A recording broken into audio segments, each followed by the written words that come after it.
Alright, hey there, back again with another vlog, or hobby vlog I guess. Today I'm actually going to be talking a little bit about what I've worked on since yesterday on this planetary exploration vehicle, the alien planet exploration vehicle. If you remember yesterday, or if you hadn't seen it, before there wasn't this piece here or this piece here, and they were kind of out of place, not too well done, but as I also mentioned before, this wasn't necessarily meant to be an astonishing piece, more of just a piece that was for me, just to get it done and have it on the shelf. Something I wanted to do for a while. And this vehicle here, I added these two pieces to because there was components that I had missing that also needed to have something to make it look a little more sciencey. And I ended up going with this little box piece with some very subtle ribs around it, kind of like straps. But I'm not going to paint it like straps necessarily. And I went with that because I felt it could represent some kind of chemical cell piece, like battery, or it could be some kind of deployable thing, you know, sensor equipment. You know, it's, you kind of just put something and come up with a story for it. So I'll go ahead and paint it accordingly, and I think it doesn't necessarily look too bad, especially if I put a sciencey kind of paint scheme on this, right? I'll go ahead and show you in the perspective which it's going to be displayed at, just like this. Right? I'm not sure exactly where the vehicle will be, probably somewhere around there. I'll just make sure the wheels are all touching the base. And I plan to have a title piece put here. I'm not sure what the title will be yet, probably something, I'll make up a name for the vehicle. So that's that for this. However, I did also work on a couple other things. I worked on a project for a class I'm in right now. I'm a senior in high school. However, I go to a skill center for animation, and I worked on a game design cover, or a game cover for a game design class. I'm in animation, however, I'm helping the game, doing something for the game design people. I'll show that here for a moment.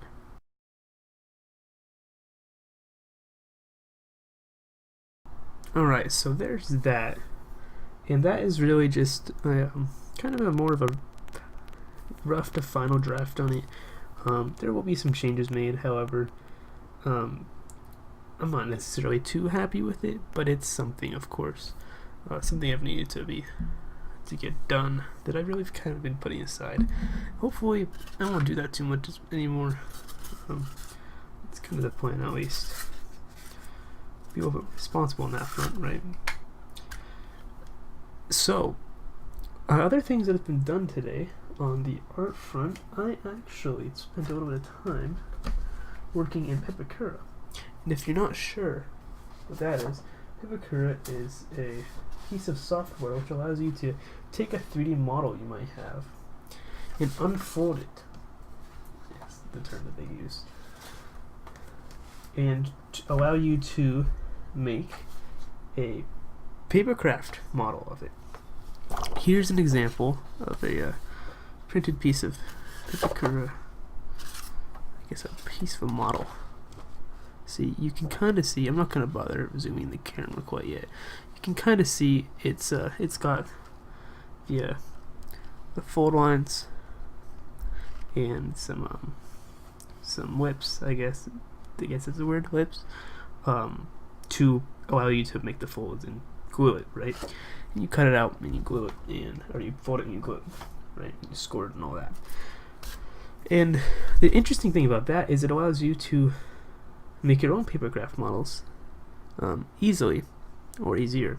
You still have to 3D model the piece, or find a 3D model, and relatively you want it to be in a decent resolution, nothing too crazy. And by resolution I mean number of polygons.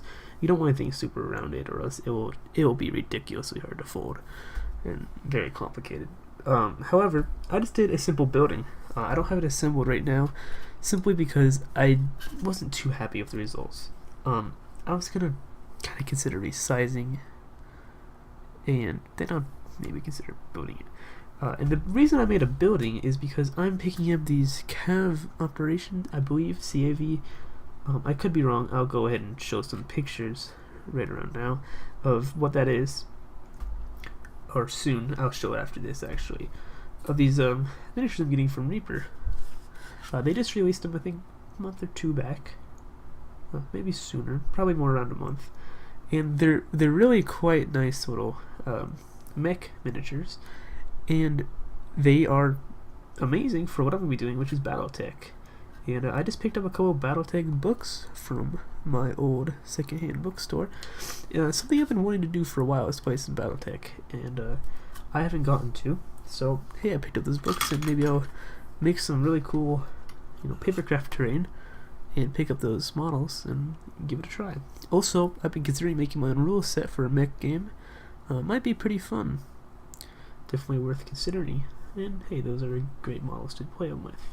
I'll go ahead and show you those books here. I'll give you a wrap up, and then I'll probably, between that, I'll show a couple pictures of those mech miniatures, right? And then I'll show those books, give you a wrap up, and we'll call it for tonight.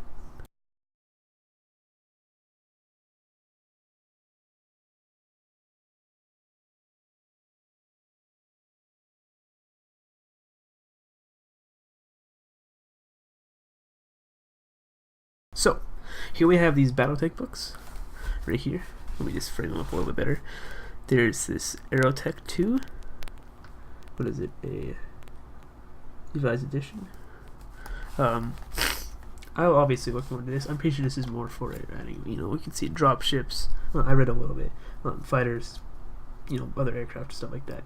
2-year BattleTech games. I think that's very interesting. I like that kind of stuff. Like, for a mech game, I'm looking for a very, deep, many option rule set. Right, I like that. I've always enjoyed. I don't necessarily like it in my day-to-day gaming, like Age of Sigmar. I started playing Age of Sigmar instead of Warhammer Fantasy, just because day-to-day stuff I kind of like to be scaled down, way back. But this kind of stuff, I want to get invested in. I'm not saying I don't like the hardcore rules, quote-unquote hardcore.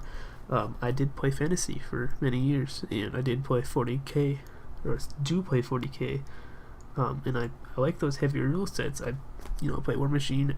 I know there's heavier rule sets than that. I know there's a lot of historicals that have very heavy rule sets, but I can appreciate them. It's just, like I do here, I'd definitely love to have a heavy rule set. However, I do think that there's a place for a lighter one, and in my day-to-day hobby, I think that's where it is. Here is this one. It is called Maximum Tech. It is a BattleTech revision. I don't even know if these editions all go together. Honestly, I don't. And that's the thing. I kind of just got them. And if they don't go together, it's fine, because that can kind of sway the rules to go together. It doesn't necessarily matter. I can kind of work things around, right? And this one's more about like fancier tech and stuff, I think, for your mix, right? And then here we have this, the Rules of Warfare BattleTech manual. Very nice art on the front of that. Very original. I like that a lot. It's a very, very nice piece of art. And this is again, don't even know if this is the same edition for those two books. Maybe it isn't. Maybe it is, but I can probably figure things out to do it. I have a lot of experience in modifying rule sets,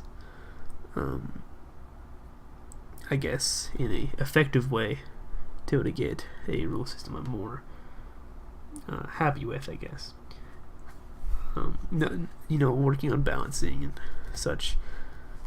And I've always liked doing that. I'm very excited to give these a play when those miniatures come in. Hopefully get some cool terrain built doing that Pipakura.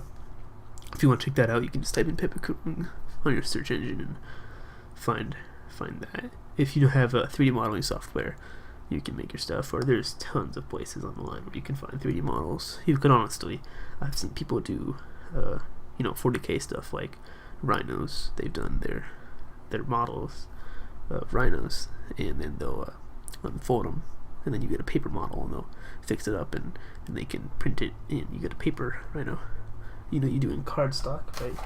Like your kind of a, you know, cardstock. You know what it is, thicker ply paper, and you get you get a heavy duty product, and you can of course, you know, maybe do some plaster on the inside, or a flour and water solution, or glue solution, PVA solution, to kind of harden things up a little bit, you know, on that paper.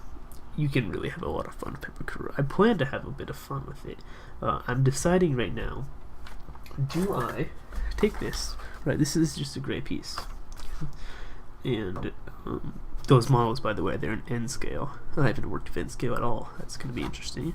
Maybe I have, just I probably worked with box scale stuff. It's similar to it, very close to N scale.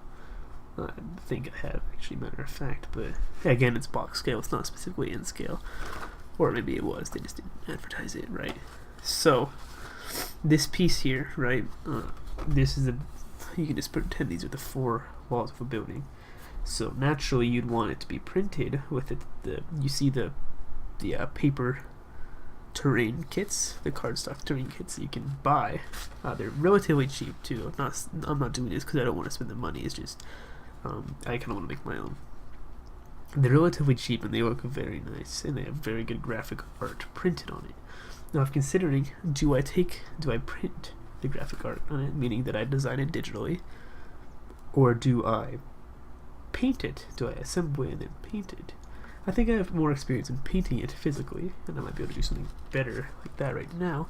However, I do want to get better at graphic art, so I kind of want to consider both. I might do a couple painted, a couple graphic. We'll really consider both options. But that's gonna be it. That's gonna be it for today, and we'll look more at that. And what's on the docket for tomorrow is this guy. The wheel still needs to be put on. Maybe it even won't. We might just be facing the other way. Who knows? This guy needs to be painted up so that we can finish up that diorama. You know, put a title on it, and that's about it. So I hope you enjoyed this. I know I enjoyed making it. It's a good way to recap my thoughts and my hobby progress for the day. And I hope you made some good progress too. If you didn't, go ahead and give it a try tomorrow or today if it's still early in the day for you. I'll see you guys tomorrow. Have a good one.